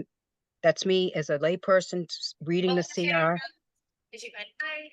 Welcome to Trader Joe's. Did you find a baby? So I don't know what that is, but I am just bringing that to your attention again. I raised it before, but read the CR, what's allowed in the farmstead area. It has to be related to farming. And, promoting events is not farming, and it's not related to farming.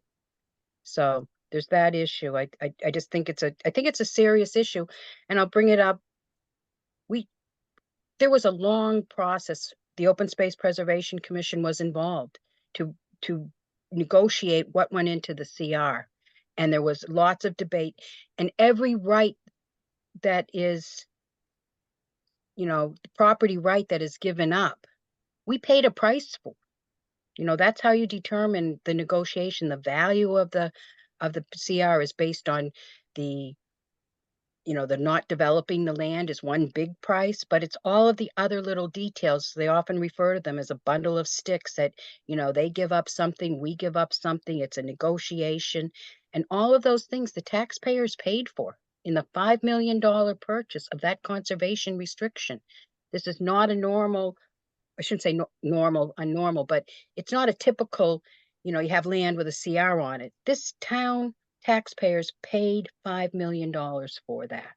And as an open space commissioner, I'm acutely aware that we could not protect other land when we were paying off that bond because there just wasn't CPA funds available.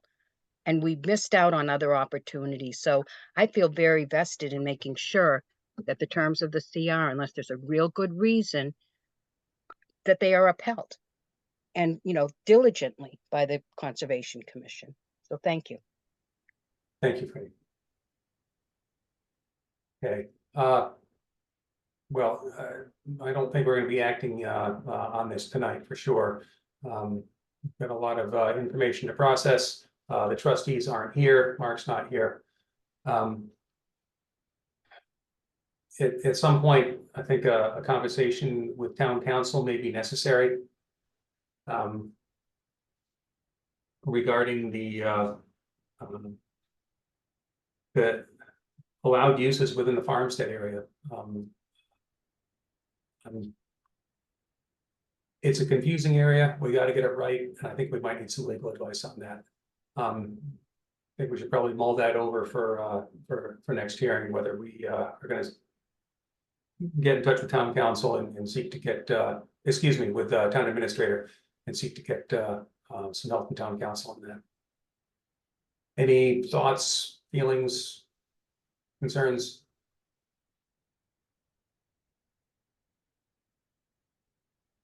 It would be good to get some clarity on what's allowed, especially fences in winter time and things like that.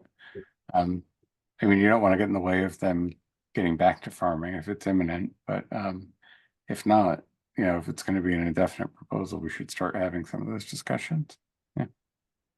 Thank you, Kevin. Anybody else?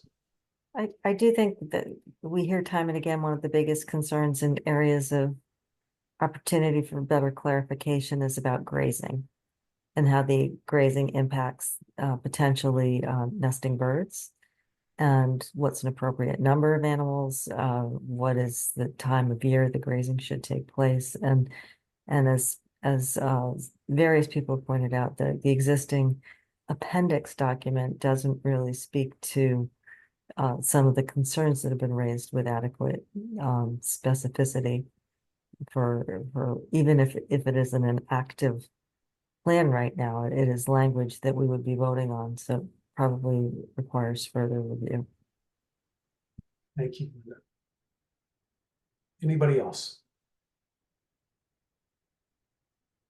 Okay, so obviously, let's keep this on the agenda.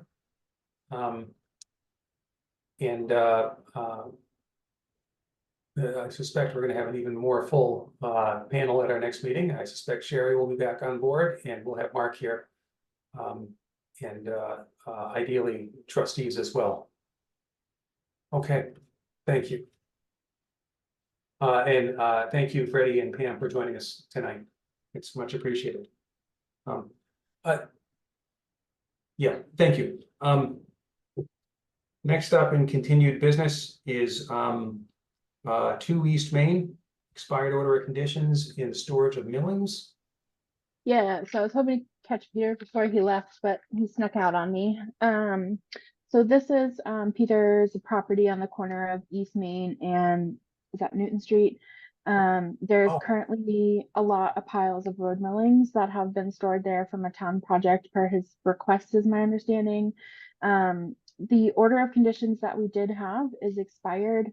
They don't have planning board site approval because it was previously denied by planning and they had gone through mediation.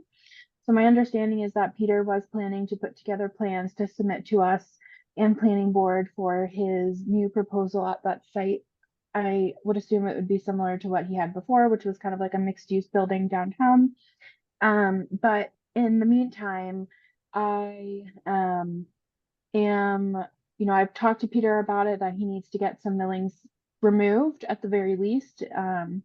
To me, it's way more than is necessary for any development he would have done on that property. But I wanted to get the commission's take on if there was anything specific, or even better, if there was a timeline or a date in which you would like to have them removed. It just might give me a little bit more teeth in enforcing this and not just letting it kind of sit in this limbo and, you know, under the promise of an application forthcoming. So wanted to get some thoughts on that. Belinda, gosh, you'd think I'd know this driving by it so often. I just can't recall if the piles are surrounded by silt fence. They're not, they're just, okay.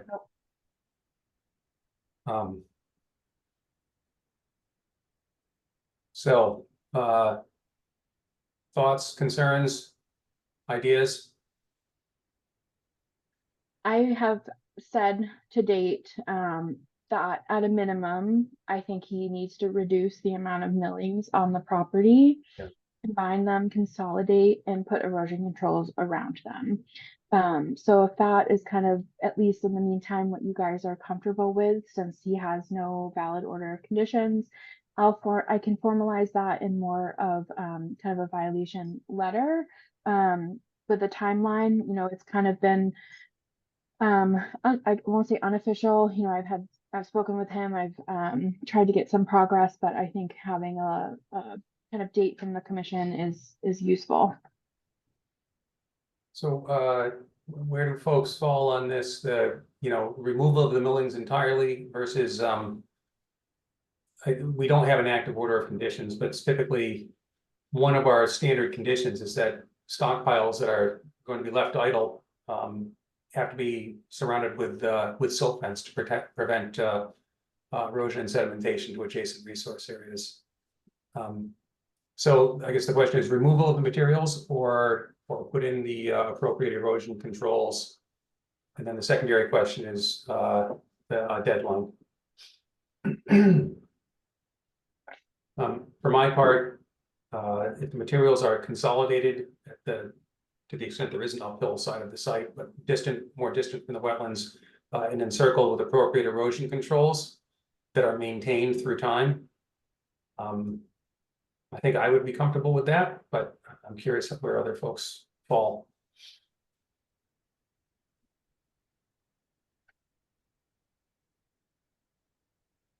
I think erosion controls sound reasonable. I do think there needs to be a time frame that's enacted, and I don't know what we typically consider reasonable when we ask for this kind of thing. Is it several weeks?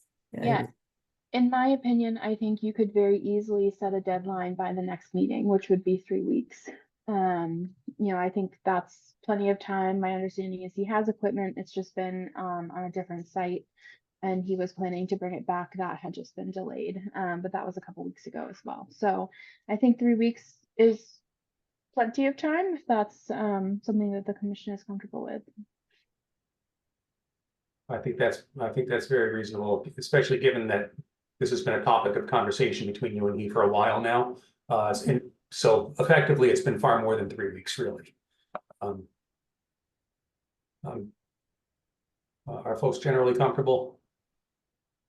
So within 3 weeks, the materials will be encircled by appropriate erosion controls. Should we ask for them to be consolidated, the place most distant from resource areas? I would. I think they're pretty kind of up close to the tracks in some places. There's a lot of vegetation, I think, is covering some of them, ironically. Okay. So does that sound like a good strategy? Yeah, that works. Okay, well, just to dot the i's and cross the t's, why don't we just do a vote on that, authorizing Melissa to issue. So this won't be an enforcement order, it'll be our first step in enforcement letter, which is just sort of a, you know, a heads up, you know, if this isn't addressed, it will turn into an enforcement order. So is there a motion to authorize Melissa to send Peter just an enforcement letter as discussed? So moved. And is there a second? Second. Thank you. Zulik, Yes. Barrington, Yes. Upton, Yes. Smith. Yes. It looks like we still have no one here from 12 Walnut Drive. I suspect we may not be seeing anybody. Yeah, I can do a quick update just so you guys are aware, and maybe I just do some outreach to the homeowners and kind of reiterate they come to our next meeting. But essentially, you know, this is the chickens on the side of the stormwater swale that runs in between Oak Hill and Walnut Drive, that has a direct connection to a wetland resource area behind a home on Walnut. It's, you know, the more I learn about the neighborhood, the more interesting it gets. So, you know, the area historically has had a lot of water flow through there. There's a head wall, you know, and then it's culverted. To me, in talking with DPW, it appears like it's mostly a high groundwater issue, and that's where a lot of the water is coming from. It's not coming from the roadway. Very little amounts come from the roadway. The property on the corner of Oak Hill and Walnut had done some filling earlier in the year to fill in some of those low spots along the road that the water ponds in, I guess. And so DPW didn't necessarily have an issue about that because it wasn't in, you know, an easement for them, and it didn't cause a negative impact to the roadway or any direct abutters. But there was some residents who said, oh, it makes the, you know, less water is now coming through, while other residents have noticed no change. You know, the area and where these chickens are, you know, the homeowners did tell me that they had spent some money in the last 5 years since they purchased the home, kind of building up a berm that has arborvitaes planted on it on the side of the swale. I think it was you know, first and foremost to block some viewing, but, you know, has kind of created a little bit of a shelf or berm on that swale on the back of their property line, but it doesn't extend kind of the whole length and kind of protect where the chickens are. So, you know, it's kind of, they weren't really open to moving the chicken coop at this time. So they had some initial concerns. They said it would be very costly. And, you know, I think I'm still kind of caught on what to do. In my opinion, I think that water will still infiltrate this area, especially with the high intensity storms that we've been getting. You know, if it's flooding in December, you know, I get that the ground is frozen, you know, that time of year, but it's kind of substantial in some of these bigger storms. So that's kind of where we are now. I think it is best if the commission is comfortable waiting until our next meeting in hopes that they do join us, because I think they did want to have some conversations and discussions and kind of explain some things. So I wanted them to have the chance to do that. That certainly sounds good to me. It's always best for us to have the opportunity to talk with somebody. It's very frustrating when somebody just refuses to engage altogether. So if they're willing to come speak with us, if they just had something come up tonight, then yeah. Does that sound like a plan? Take it up at our next meeting, offer them a chance to, okay. All right, let's do that. So we'll keep that on the agenda for next time. All right, Melissa, you are up next. Conservation agent report. All right, a couple new things. 78 Main, which is the garage. I think I've said every time, but it's done. Just waiting on the as-built survey. 5 Porterville Road was the new house. I actually just got the COC request before I left my office today, so I would assume that'll be on our next meeting. I made a mistake on my notes. It's 3 Burnett Road. That's also a new house that has been completed and waiting on a survey. I've already done kind of a site visit to make sure when they are taking out their erosion controls. The drainage improvements at Forest Spring Meadow is done, and 10 Overlook for the septic is done, and they submitted their COC request, so that'll probably also be on for the next meeting. I think that's it for open sites, unless anyone had a specific question on the site that they've driven past, etc. Nope. Okay. Farm dump, the fun stuff. So I've met with our finance team. I've met with GEP. I've had a lot of talks with our contractor and with our engineer.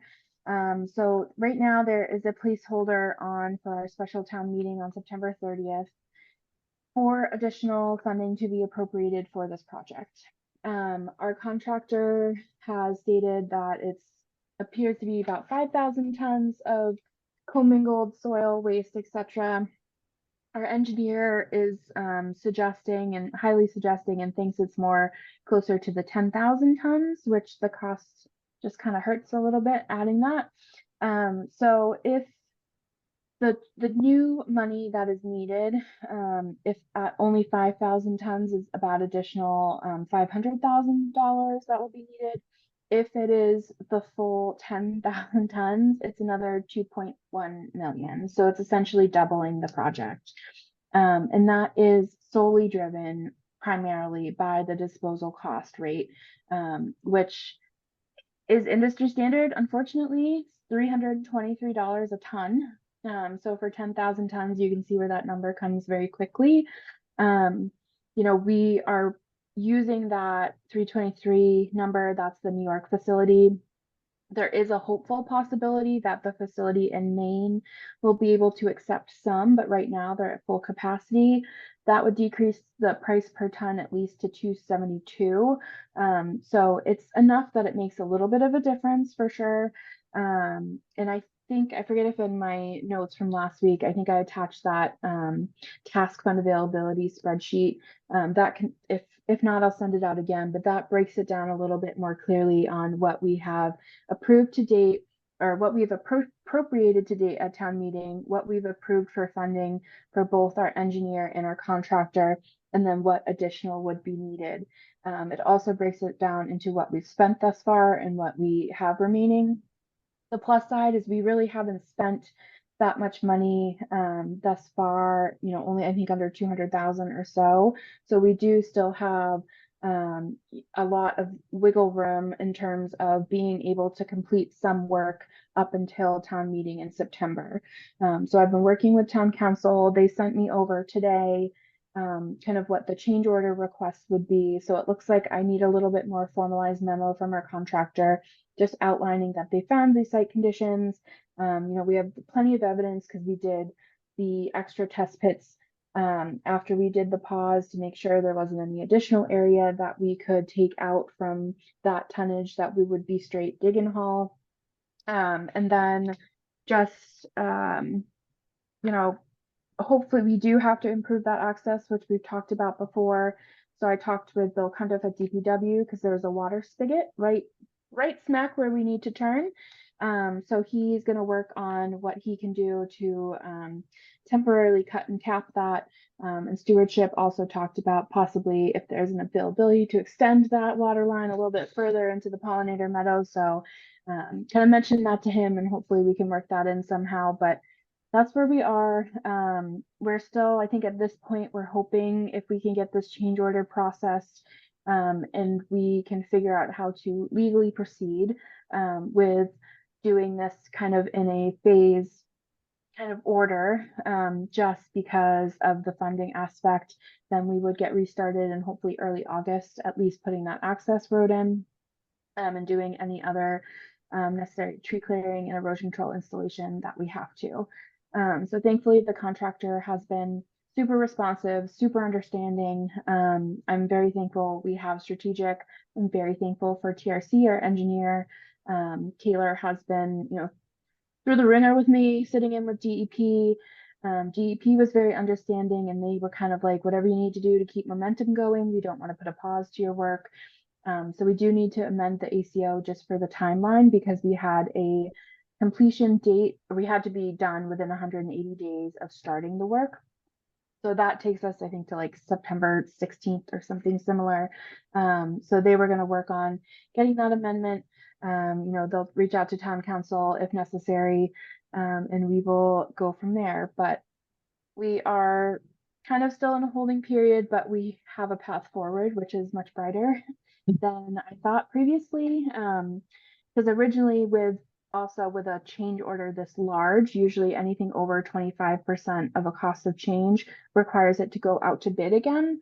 But thankfully, we structured our bid as such that we knew that there was uncertain site conditions, and we wrote it into the contract and the bid specifications that if there is a significant change order, we didn't have to go out to bid.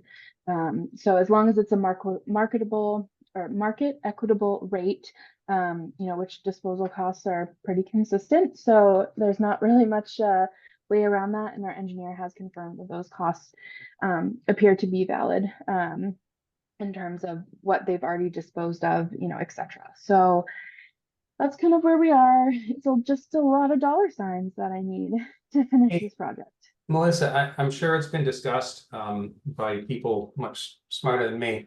Has there been discussions about, as an alternative, some kind of cap with all activity and use limitation? Yeah, so it would ironically be the same amount, maybe possibly cheaper in the initial, but long term would be, you know, probably more effective or more costly because of the monitoring, etc. Okay. Also, based on the depth that we have left, we would probably have to excavate the same amount anyways, to get that 5-foot depth. So, and that's kind of where the waste is. So it's kind of a wash. So if we don't have to do a cap, it seems like I'd rather have that. I figured it had been discussed. I just wanted to know, you know, how that fell out. Okay, that makes perfect sense. Yeah. All right, so that'll be an interesting fall town meeting. It will. Yep. But so that's what the plan is. But I'll send out that task fund availability sheet too, again, just so you guys kind of can understand it a little bit more of where my numbers are coming from and kind of what we spent and on what. But that's the dump. Thank you. Holy cow, it's 9:05. You know, when I started this, right before this meeting, I told my family, don't expect to see me before 11:30 when I saw the agenda. So We did a good job tonight. I do have one other quick thing. I just am requesting that the commission reissue a certificate of compliance that was previously issued for 9 Burnett Road, which is the DEP 290-803. The attorney reached out. I think they're selling the property. They found the recorded order, but not the certificate of compliance. I have it in my records. So I have an actual copy of it. It's signed, it's notarized by the previous agent, it's valid, but it's not an original. So they just need an original to be able to record it. So if you guys are comfortable doing a vote to reissue that invalid certificate of compliance, that would be much appreciated. I'll make the motion to reissue the certificate of compliance for the Burnett Road property as discussed. Is there a second? Second. Zulik, Yes. Barrington, Yes. Upton, Yes. Smith. Yes. Thank you. Okay, I think that's really all I have. But I put some things in there to think about for next meeting, aka the fees. Yes. I sent you guys an email about the training, so I'm starting to put together what that would look like. And something else that's been coming up, we've had some people mowing Breakneck Hill, and this was kind of triggered my thought about conservation land rules. Conservation Commission can enact kind of conservation land rules. It was actually something that came up in my Mass Association for Conservation Professionals, so I have a couple of them flagged to share with you, but it gives us more enforcement action. Right now, we've kind of been stuck of what do we do? You know, the police have been involved, so it's like, okay, as long as we prove that they're on our property, but then it's still kind of through the police. But if we have these types of rules where we have an ability to issue violations and fines for things in violation of these land rules on our property. So something to think about. I'll send you some info in between. You know, it doesn't have to necessarily be next meeting, but definitely I think a goal for the next couple months. That's it. Sounds good.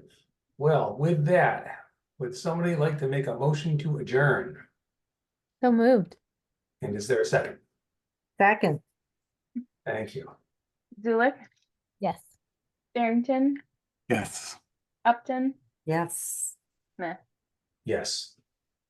Amazing. I know, we did it. We did it. So thank you very much, everybody, and have a great night. You too. Thank Bye. you. everyone. Night. Thank you. Bye. Everyone stay cool. It's hot out there. You too.